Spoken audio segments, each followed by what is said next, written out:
Éléonore de retour sur les Rabilleuses pour un nouvel épisode. Cette fois-ci, on va parler des montres à complications, même si je sais que quand on parle d'horlogerie féminine, c'est pas toujours le truc le plus évident, à savoir par qu'est-ce qu'on définit comme une complication. Une complication, c'est tous les modules qui vont être rajoutés à un mouvement, à savoir, je vais arrêter de faire comme notre ami Nico qui parle avec ses mains, donc je vais poser les miennes. Pour parler complication, en fait, c'est tout ce qui se rajoute à simplement une indication de heure, minute, seconde. Même si on a toujours eu le débat de savoir si une petite seconde est une complication ou pas. Aujourd'hui, on va vous parler de 7 pièces et dans ces 7 pièces, on va parler de rétrograde, on va parler de tourbillon, tourbillon volant à colonne verticale. On va parler de répétition minute, on va parler de chronographe, on va parler d'électromécanique. Donc je vais commencer par la première pièce qui est une MB&F Flying T. Pour celles et ceux qui ne connaissent pas l'histoire d'MB&F, Max Busser a créé sa marque il y a maintenant une vingtaine d'années. Il faut savoir que Max fonctionne par cycle de 7. À savoir qu'il a mis 2 cycles de 7, c'est-à-dire 14 ans pour créer sa première pièce féminine. Il voulait en fait réfléchir sur son concept de LM, qui sont ces legacy machines, donc les montres rondes et non ces montres complètement symétriques, tridimensionnelles, ultra futuristes avec des ultra complications, évidemment. Sauf que sa LM Flying T, on l'appelle Flying T parce qu'au centre du cadran, vous avez donc une boîte qui fait à peu près 38,5 mm. Vous avez ce tourbillon volant qui est situé au centre du cadran, décliné en malachite, donc vert, en œil de tigre, donc ocre marron. Vous l'avez en lapis lazuli. Il faut savoir qu'il y a de moins en moins de lapis, donc c'est une pierre qui est de plus en plus rare et à plus forte raison de plus en plus belle. Vous l'avez en full certi, diamant baguette, certi mystérieux, mais ça on en parlera plus tard. Vous l'avez en lac noir. Quand on prend les caractéristiques de cette Flying T, vous retrouvez la signature MB&F, c'est-à-dire que vous avez un boîtier rond, vous avez un dôme saphir, donc qui est relativement épais dans le sens où tout ce qui se passe à l'intérieur du cadran se passe véritablement sous ce dôme. Vous avez une lecture des heures sur un disque qui va être en fait incliné à 180 degrés, donc comme vous l'avez au poignet. C'est un peu comme une montre casquette. Alors si Max m'entend, il pourrait me détester, mais en lecture, vous avez à peu près ça. C'est-à-dire que vous n'avez pas besoin de tourner le poignet, il est incliné de telle sorte à ce que vous puissiez lire l'heure. Ce qui est intéressant dans cette Flying T, c'est évidemment cette complication. Quand on parle de ce tourbillon volant avec une colonne verticale, c'est que vous avez une espèce de construction, comme une construction en sandwich, qui tourne sur 60 secondes. Et toute la particularité en fait d'un tourbillon, ça sert à compenser la gravité. Donc si Nicolas était à côté de moi, il expliquerait qu'en fait un tourbillon dans une montre ne sert strictement à rien, puisque le tourbillon a été inventé à l'époque par Breguet à la fin du XVIIIe siècle. Et toute l'histoire du tourbillon, c'était justement de mettre cette complication dans une montre de poche, parce que la montre de poche était par définition dans une poche, donc toujours inclinée. Ce qui veut dire que cette complication permettait de compenser en fait la gravité donc positive ou négative de la lecture des heures. Donc dans un poignet, dans l'absolu, ça ne sert à rien, même si c'est une des complications les dites comme étant extrêmement complexes et évidemment extrêmement prestigieuses. Pour la prochaine pièce, j'ai envie de parler de la Urwerk 102 Reloaded. Pourquoi cette pièce est intéressante? D'abord parce que ça fait 26 ans qu'Urwerk n'a pas édité une montre ronde. On connaît Urwerk pour ses pièces ultra compliquées, ultra futuristes, Michael Jordan étant un des plus gros collectionneurs, ou en tout cas un grand fanatique d'Urwerk. Pour la petite anecdote, le jour où il est arrivé à Paris et qu'il a passé la boutique de Chronopassion, qui est simplement la boutique de mon papa, il rentre à la maison et il me dit le soir, vous savez jamais qui est venu. Michael Jordan, qui d'ailleurs a eu du mal à passer la porte tellement il était grand, a voulu essayer une montre. On venait de recevoir une des premières Urwerk, il est tombé red dingue de la montre. Depuis, il en a à peu près une dizaine dans sa collection personnelle. Donc maintenant que l'anecdote sur Michael Jordan a été faite, évidemment quand on pense Michael Jordan, on ne pense pas du tout à la femme, on ne pense pas du tout au féminin, on ne pense pas du tout à une sorte d'élégance de complication féminine.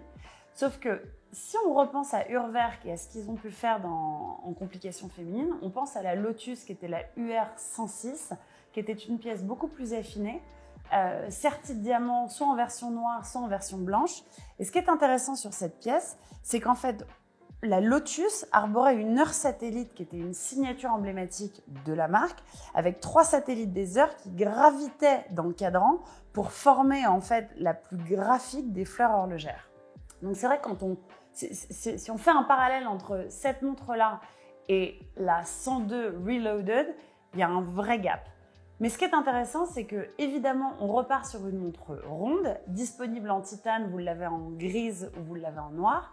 Mais ce qui est hyper beau, c'est qu'en fait, vous avez cette espèce on va dire, de connexion Spoutnik ultra futuriste, un peu comme une sorte de retour dans l'espace. Quand vous l'avez sur votre poignet, même si l'original était en 38, celle-là est en 41.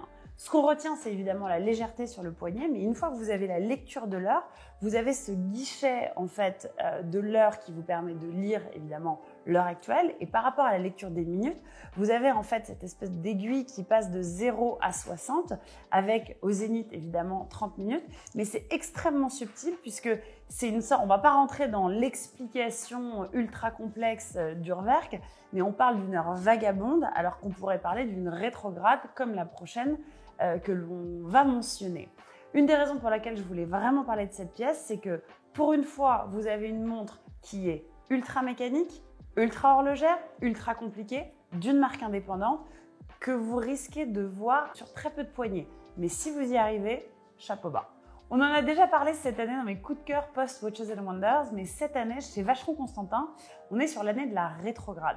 Et à plus forte raison, évidemment, on a de l'oversize, on a la traditionnelle, mais j'ai décidé de reparler de la patrimonie rétrograde pour plusieurs raisons. Déjà, on parle d'un boîtier qui fait 42,5 mm de diamètre. Vous allez me dire, mais c'est gigantesque, surtout sur un poignet féminin. Mais ce qui est très intéressant, c'est de la façon dont ils ont habillé en fait cette pièce, c'est qu'ils ont décidé de prendre une pièce un peu plus large pour laisser un peu plus d'espace. Non pas pour remplir l'intérieur, bien au contraire, pour laisser ce côté épuré. Donc vous avez la simplicité et l'élégance de cette complication qui d'ailleurs ressort 2 fois plus, puisque vous avez sur le cadran une lecture classique avec des aiguilles traditionnelles pour la lecture des heures. On retrouve dans le rétrograde le jour et la date, à savoir le jour de la semaine, donc vous lisez littéralement quel jour de la semaine vous êtes, et la date. Ce qui permet de rajouter une dimension compliquée, mais finalement très simple, puisque ça nous évite de calculer quel jour, quelle date avec notre téléphone, combiné à la lecture de l'heure sur notre téléphone ou de notre montre. Là, vous avez tout sur un seul cadran. Ma préférée est évidemment la couleur saumon, puisque vous avez une touche de vintage, pour évidemment une carnation de peau comme la mienne qui va être plutôt claire. Mais soit dit en passant, quand on prend la version un peu opaline, donc c'est-à-dire que vous avez un cadran un peu blanc, on est sur de l'horlogerie très traditionnelle, très classiquement classique, qui pour moi est plutôt assez masculin, alors que si vous partez sur des tonalités un peu plus chaleureuses, même pour l'été, si je dis qu'il faut mettre un bracelet NATO, on risque de se crier au scandale, mais c'est pas grave, je le dis quand même. Il faut sortir d'un bracelet alligator standard, surtout sur une patrimonie rétrograde, puisque là vous tombez vraiment dans la montre de grand-papa. Je l'ai dit, je le pense, mais je pense surtout que c'est une des pièces qui aujourd'hui est une des plus sublimes quand on parle d'horlogerie classique et d'horlogerie contemporaine. On part maintenant à 180 degrés d'une horlogerie dite classique, contemporaine, élégante. Non pas qu'on ne parle pas dans l'élégante, mais je vais vous parler de l'offshore. L'offshore, vous allez me dire, oui mais attends, l'offshore c'est une des pièces ultra épaisses, ultra sportives, ultra masculines de chez Audemars Piguet. C'est vrai. Cette année, on célèbre les 30 ans de l'offshore, qui était une pièce créée par Emmanuel Gueth à l'époque. Si on repart un petit peu dans l'histoire, il faut savoir que quand Emmanuel Gueth, qui était un jeune designer de 19 ans, est rentré chez Audemars Piguet, la Royal Oak de Gérald Genta avait déjà été sortie.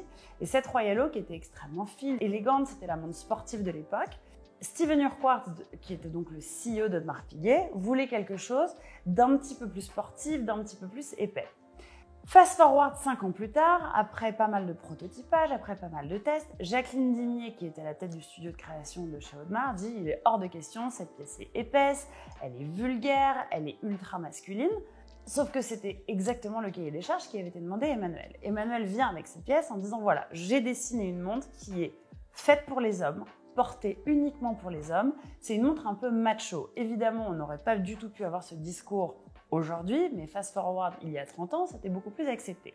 Ce qu'il faut savoir, c'est que quand l'introduction de Beast, puisqu'elle était vraiment décrite comme telle, elle avait beaucoup de mal à plaire puisqu'on ne comprenait pas quelle était cette espèce de construction un peu tridimensionnelle où il y avait une sorte de caoutchouc au milieu. On retrouvait évidemment la forme octogonale, mais on était sur un boîtier épais avec un bracelet épais. Ce qu'il faut savoir, c'est que quand le département de création de chez Audemars a vu le premier prototype de l'offshore arriver sur la table, ils ont dit pas du tout. Ça va pas le faire, elle est trop grosse, elle est trop épaisse. Emmanuel Guet est donc arrivé, a posé la scie d'Waller sur la table et a dit écoutez, si aujourd'hui cette pièce est un carton, l'offshore peut devenir un carton. Magic happened. Il y a donc 30 ans, cette pièce est arrivée sur le marché et a été un grand succès. Il faut d'ailleurs savoir qu'à l'époque, au moment de l'introduction de l'offshore, il était question d'arrêter la production des Royal Oak puisque moins de 300 Royal Oak se vendaient par an. Ce qui veut dire que c'était loin d'être un succès, c'était plutôt un gros flop. Évidemment, en 2023, la tendance a un petit peu évolué, les choses et les mentalités ont changé et aujourd'hui on célèbre, non seulement on a célébré l'anniversaire de la Royal Oak il y a 2 ans et on célèbre cette année les 30 ans de l'offshore. Pour rendre hommage à cet anniversaire, il y a évidemment eu des références qui sont sorties un petit peu plus tôt cette année en faisant notamment une réédition de la montre de Schwarzenegger dans End of Days, un film qui n'a pas du tout cartonné mais une montre qui a cartonné. Et ils ont introduit cette année, et on en vient, 3 références féminine, 100% féminine puisqu'on est sur un boîtier qui est un petit peu plus petit. On retrouve la construction surdimensionnée d'une Royal Oak avec évidemment l'épaisseur d'une offshore, mais surtout, on a un chronographe bicompax, c'est-à-dire que vous avez dans le cadran, vous avez 3 compteurs, vous avez un compteur 30 minutes, vous avez un compteur 12 heures et vous avez un compteur de petites secondes. Ce qui est intéressant dans ces 3 références, c'est que vous avez en fait un sertissage qui vient animer de manière féminine et joaillère cette offshore. Encore une fois, normalement ultra masculine, ultra épaisse et en général sur un poignet féminin, on a tendance à penser qu'on ne peut pas le porter. Sauf que là, vous avez un sertissage diamant classique qui évidemment amène une petite touche de scintillement et de douceur.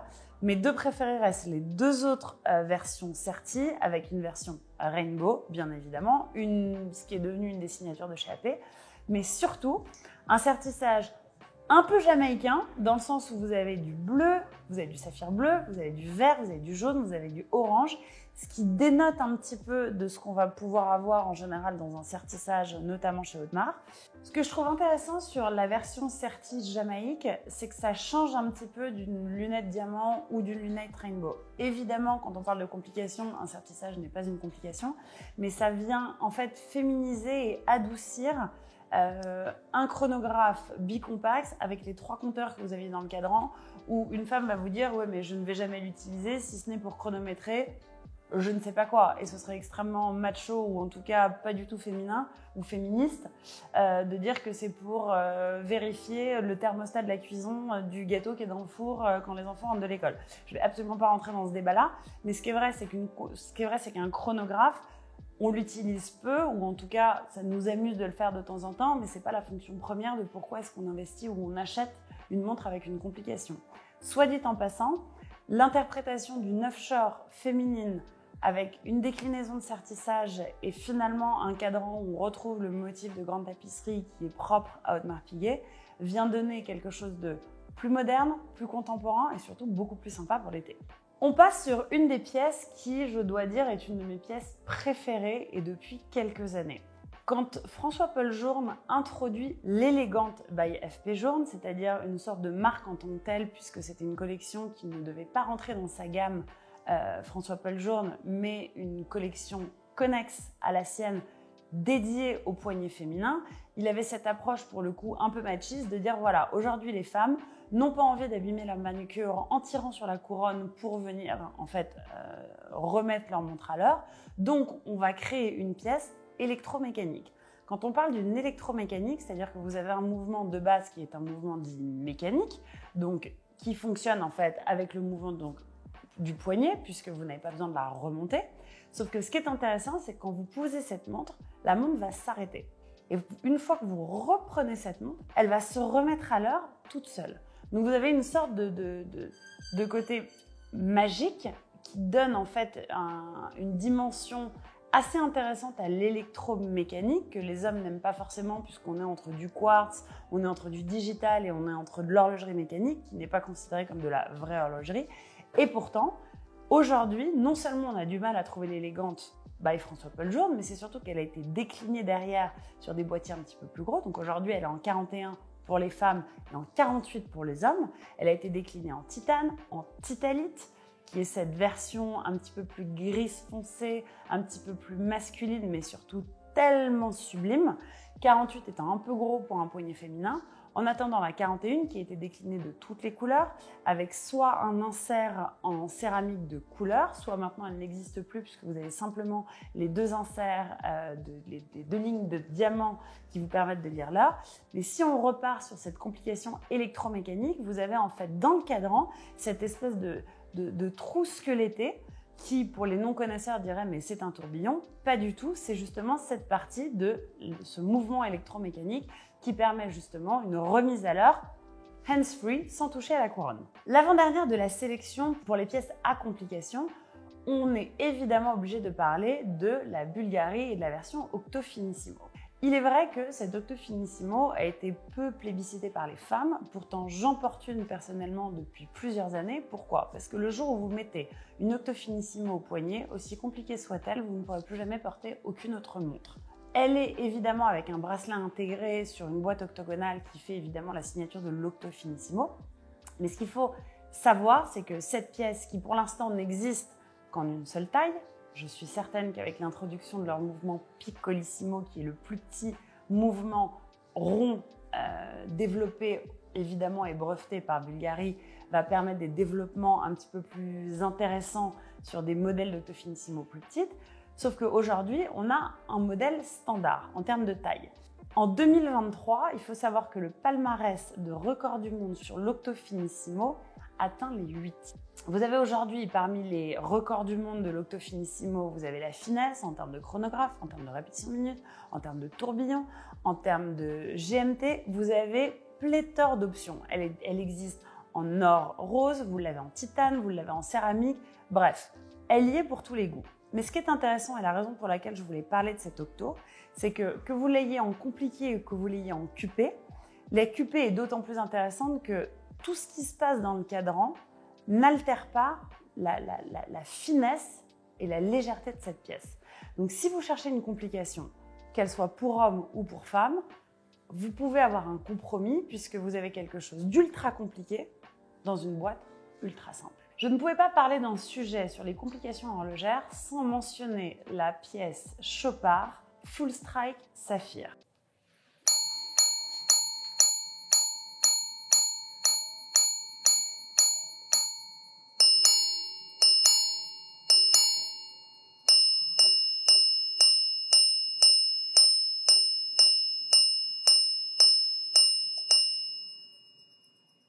Introduite l'année dernière pour les 25 ans de la collection LUC. Ce qui est hyper intéressant dans cette pièce, c'est qu'évidemment, on s'éloigne d'une boîte ou d'un modèle ultra féminin. Déjà parce que c'est une ultra complication, ensuite parce que vous avez un boîtier en 42,5 mm, mais surtout parce que c'est full saphir. Quand ils nous ont introduit cette pièce l'année dernière, on est rentré dans un caisson où avant de nous présenter la pièce et de nous la montrer en tant que telle, ils nous ont dit il faut absolument que vous écoutiez. Aujourd'hui, cette pièce est la montre qui sonne le mieux sur le marché. Pourquoi? Déjà, on a une construction en full saphir, donc vous avez une boîte en full saphir. Mais ce qui est intéressant, c'est qu'on garde en fait les marteaux en acier qui viennent taper sur des timbres en saphir. L'utilisation de ces timbres en saphir permet de faire une sorte de caisse de résonance entre le timbre en saphir, la boîte en saphir, le marteau en acier, puisqu'évidemment on a ce mouvement qui vient faire sonner la pièce. Donc vous avez ce son cristallin qui à 10 mètres vous permet d'entendre. Valentin, qui est notre caméraman, qui est derrière cette caméra, vous dira même que ça fait 6 mois qu'il utilise ce son comme réveil matin. C'est dire à quel point on rentre dans une espèce de dimension à la fois poétique, mais sonore, qui nous permet de ne pas du tout agresser le tympan, surtout le matin quand on doit se réveiller. En termes d'aboutissement de ce qu'est une répétition minute, pour en avoir entendu un paquet sur le marché où on les entend à 10-15 cm, on a vraiment besoin de coller son oreille sur la montre, celle-là est absolument stratosphérique. Malheureusement, je ne sais pas dans quelle mesure est-ce que vous arriverez un jour à l'entendre, à la voir ou à l'essayer. Juste pour le plaisir, on vous la refait sonner, à vous de nous dire ce que vous en pensez.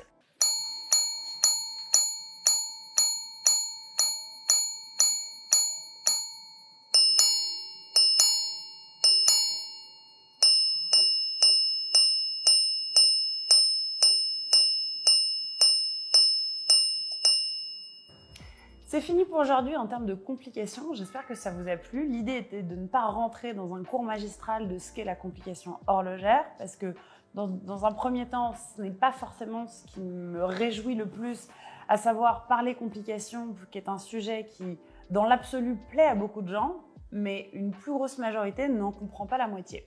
Mais ce qui est intéressant, c'est vraiment de voir ce qui a été créé, ce qui a été pensé, ce qui a été abouti, comment ça a été fait, qui l'a réalisé, dans quelle mesure. Et aujourd'hui, c'est vrai que les complications ne se limitent pas nécessairement à un poignet masculin ou un choix masculin. Bref, j'espère que ça vous a plu. Comme toujours, n'hésitez pas à mettre des commentaires et on se revoit pour de nouveaux épisodes.